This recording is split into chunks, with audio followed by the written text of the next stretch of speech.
ndër vite 21, pastaj 20, 21, 22, 23, 24, 25, nuk është se i ka dorëzuar shtetin krimit organizuar. Ky e ka kthyer shtetin privat në dorë të karteleve. Zoti Peka, paraja e drogës ka larguar klasën, e ka masakruar klasën e mesme në Shqipëri. Kur ju thoni s'ka njerëz, paraja e drogës është nëna e gjithë të këqijave në atë vend.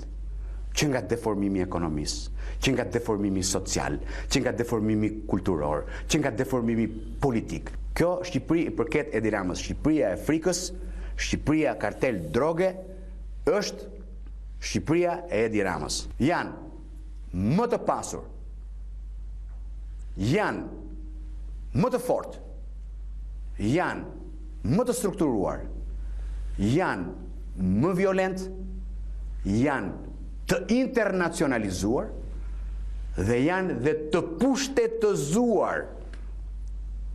Krimi organizuar në Shqipëri i ka të gjitha këto sot.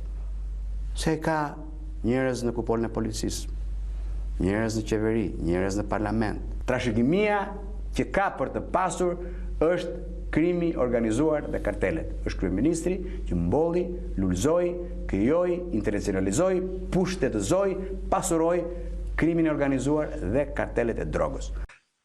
Janë marrë me mua qyqet, është në kërkim ndërkombëtar, dhe ndërkohë nuk merren aty me kërmën që është bërë.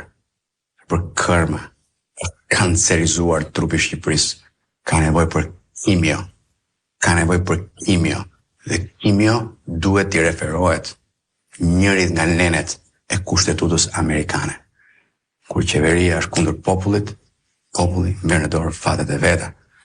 Ka kushtetuta, mos të tallet ky me shqiptarët. Njërit i thot, ne kemi bërë punë spektakolare se kemi vjedhur 100, juve jeni qyrik, juve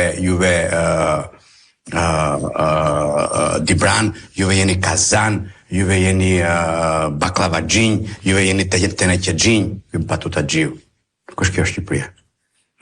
Kam edhe një trishtim në raport me jetën time se i besova edhe punova shumë. Unë punova për Shqipërinë, po është zhgënjim i madh sepse më nxeruar jeta ime në raport me objektivat që kam pas me vendin.